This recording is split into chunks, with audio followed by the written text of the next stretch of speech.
Welcome back to my latest 9-ball breakout review. Tim here to break it all down for you. Smash the like and sub to the channel. And today we're talking about don't assume anything, and I'll get into what exactly I mean by that. Basically, it just is all part of a mind frame of positivity, and that can again manifest itself in the real world. So let's go for a break here. It's kind of middle ball, middle of the rack. Seems to work sometimes, other times it doesn't. But yeah, I didn't make anything on this break, but that's okay, because you know what? I'm just gonna run 9 balls here in a row, starting with the 1 ball. Just draw it back here. And I'll talk a little bit more about what I mean as we go along here. But, there's something inherently beautiful about running 9 balls in a row. Obviously, I prefer to make something on the break. But, if you can run all 9 balls in a row, then you know that, your opponent is going to have to make sure he doesn't let you to the table on a dry break, because you're liable to just run it out on them.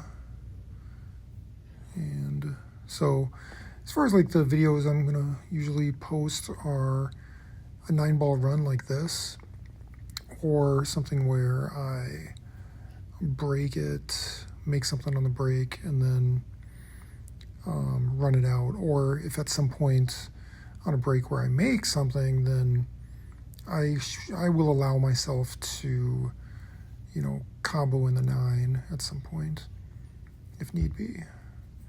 But yeah, I don't like to do that. I'm not gonna like get all happy if I break dry and then, hit a couple balls in and then combo in the 9 or luck something in. So, but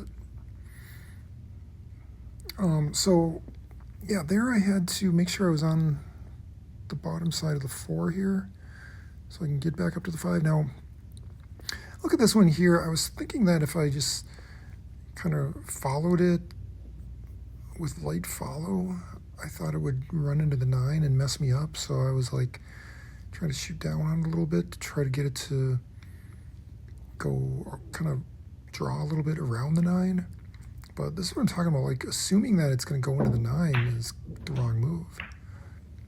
See, even though I tried to hit down on the ball, it didn't even go into the 9. I thought it was going to go like all the way over to the other side into the rail. But when you're hitting like that, first of all, when you're hitting down on the ball, it's going to have more topspin than it would otherwise, just naturally for some reason. Even though you think you might be, you think you're hitting down on it, but you're not getting under the ball like you are when, maybe that's probably why, because your cue's not level. You're not really able to draw it that well. So no point in like trying to draw the ball if you're shooting down at it. But in that case, I shouldn't, I risk missing the shot by jacking up my cue and shooting at it, when I could have just followed it gently, not even risk going into the 9 or the 6 like I did. And here, this is one where I'm using top left to go 2 rails, and I'm gonna use some touch on this one. You might be worried about hitting the 8 here or getting stuck behind the 9 or something. Just use the right amount of touch and you can get perfect leave. See, if I would have worried too much about the 8, a lot of times you're not even going to hit it anyway. So again, at least in that case, I just hit it at the correct speed. Sometimes you think you're going to go into a ball, so you hit it extra hard because you think that's going to go through it or something. I mean, I tend to do that. Or sometimes that works because if a carom's partially off a ball and you need more speed for it to kind of make its way down to where you want it to go, but, that's only if you're sure you're going to go into balls. Here I just, threaded the needle.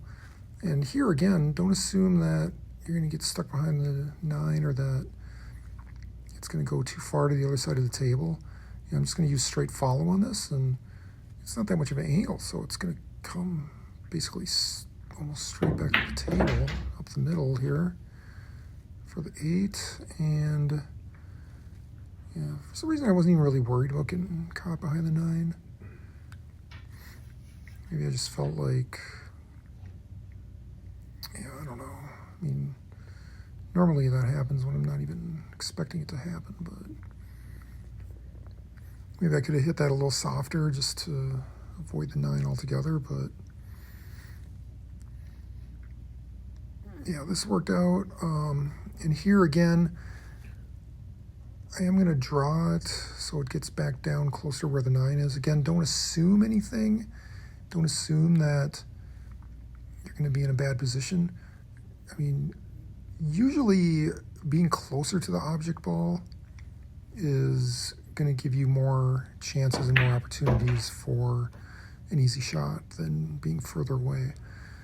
So here, when the object ball's in the middle of the table and cue ball's in the middle of the table, you got 6 different options of holes that you could potentially get lined up for, and here it happens to be the corner pocket, but it's pretty tough to get like really bad, as long as you kind of get it back down in the vicinity of where you want it to be. And, it ends up working out. So it won't always work out, but don't stress too much and make yourself miss shots just because you don't think the cue ball is going to go in the right place. That's all I'm saying.